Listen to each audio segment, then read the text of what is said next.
Deux syndicats de fonctionnaires ont ouvert ce matin le bal des rencontres bilatérales organisées toute la semaine avec le secrétaire d'État à la fonction publique, Olivier Dussopt. But de l'opération, préparer la concertation qui s'étalera jusqu'à la fin du mois de mars. Reda Settar, on va s'intéresser avec toi à ce sujet avec une question. Pourquoi la fonction publique est-elle vécue comme un problème par nos dirigeants ? Première réponse, les annonces faites par Gérald Darmanin le 1er février.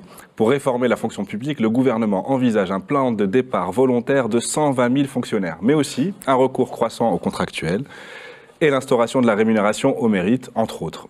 Évidemment, les syndicalistes hurlent, ils dénoncent une casse du statut de la fonction publique.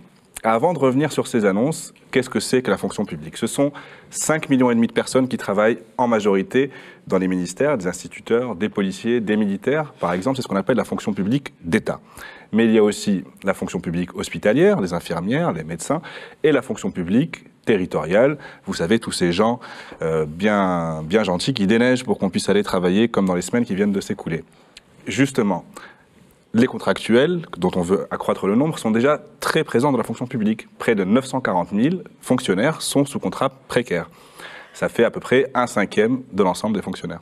Pourquoi les annonces de Gérald Darmanin sont inquiétantes ? En fait, elles menacent une spécificité. Le souci, c'est que le contractuel, en plus de la précarité dans laquelle il se trouve, il est vulnérable à la pression hiérarchique qui peut être politique dans certains cas lorsqu'on est dans la fonction territoriale. Et puis, alors que le service public requiert de la continuité, des synergies entre services, de la transversalité, bref, des caractéristiques que ne renierait pas un patron de start-up, on se dirige vers plus de précarité, plus d'instabilité, sans parler des 120 000 départs volontaires envisagés. Alors que la croissance est revenue, elle ne crée pas assez d'emplois pour faire baisser le chômage, alors on se demande bien où vont aller travailler ces candidats volontaires au départ forcé. Et enfin, la rémunération au mérite, il faut traduire ce que ça veut dire.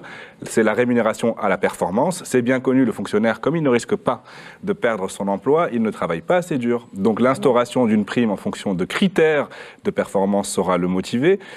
Ça risque aussi d'injecter un peu de compétition entre les agents, mais bon, ce genre de risque managérial ne fait pas peur à nos ministres. Plus sérieusement, tout ça fait peser un risque sur le sens même de l'action publique. J'ai demandé à Gérard Rasquieri pourquoi.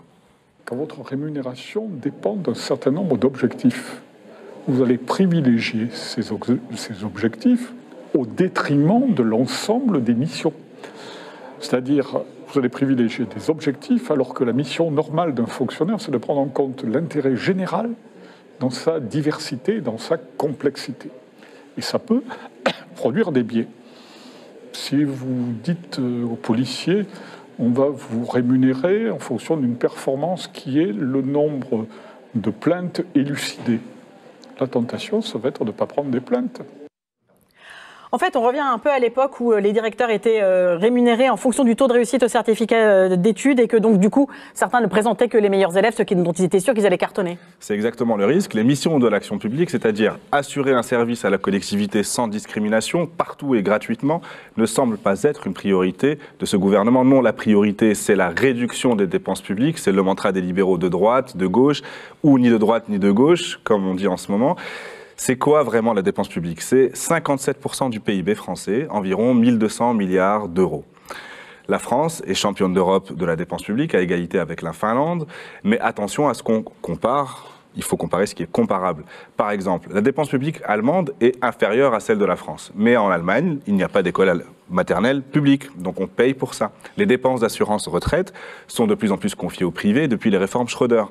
Aux États-Unis, par exemple, où la dépense publique est bien inférieure, 17% du PIB est tout de même consacré aux dépenses de santé. Elles sont privées, elles sont confiées au marché et aux assureurs en grande partie. Sans parler de la protection sociale, du chômage, des retraites qui sont quasi inexistantes aux USA. Bref, les dépenses publiques ne recouvrent pas les mêmes périmètres selon les pays. En fait, la dépense publique par le biais de la fonction publique est une façon d'assurer des services en échange de nos impôts.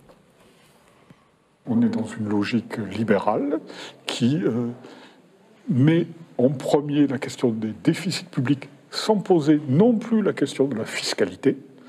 Parce qu'effectivement, s'il y a une fonction publique, c'est parce qu'il y a aussi de l'impôt, et de l'impôt qui a une fonction redistributive. Ce n'est pas le train de vie de l'État avec des palais dorés, des beaux bureaux, des domestiques, etc. Je le répète, c'est les droits de chacun qui sont financés par l'impôt et à travers les services publics. la principale redistribution, ce sont les services publics qui l'effectuent. Donc, nos services publics sont une manière de redistribuer l'impôt que nous versons. Derrière cette obsession, on va dire, il y a une astuce comptable. Pour faire simple, il faut s'accrocher un peu, c'est de la comptabilité de base. Quand on calcule le PIB, on soustrait ce qu'on appelle les consommations intermédiaires. Pour faire simple, si je suis menuisier, que je vends une table à 100 €, sont compris dedans les 10 € d'électricité et les 10 € de matières premières utilisées pour fabriquer les produits. Ma valeur ajoutée brute car n'incluant pas les amortissements des équipements, oublions ça, ne sera que de 80 €. Le PIB national est la somme des valeurs ajoutées brutes des entreprises privées, ce qu'on appelle l'activité marchande, et des administrations publiques, l'activité non marchande. Sauf que la dépense publique est une exception comptable, parce qu'on ne déduit pas les consommations intermédiaires des administrations. Concrètement, l'électricité, l'énergie, le petit matériel médical, le papier, les craies dans les écoles, tout ça ne compte pas. En fait, si on appliquait la même comptabilité, ce serait 110 milliards d'euros qu'il faudrait déduire des 1200 milliards d'euros de la dépense publique pour connaître le vrai poids de celle-ci sur le PIB. Et quand on le fait, miracle, la France se retrouve à 52%, elle revient dans le milieu du classement européen. Alors, nos dirigeants hyper compétents, en tout cas beaucoup plus que moi, peut-être même que toi, conseillés par des économistes ultra-libéraux, ils ne peuvent pas ignorer ce biais. Alors, pourquoi tant de haine ? Eh bien, en fait, cet acharnement, pour l'expliquer, j'ai demandé à Jean-Marie Haribé, qui est professeur d'économie à Bordeaux et membre d'Attaque, de nous expliquer son origine. Pourquoi on crie haro sur la dépense publique?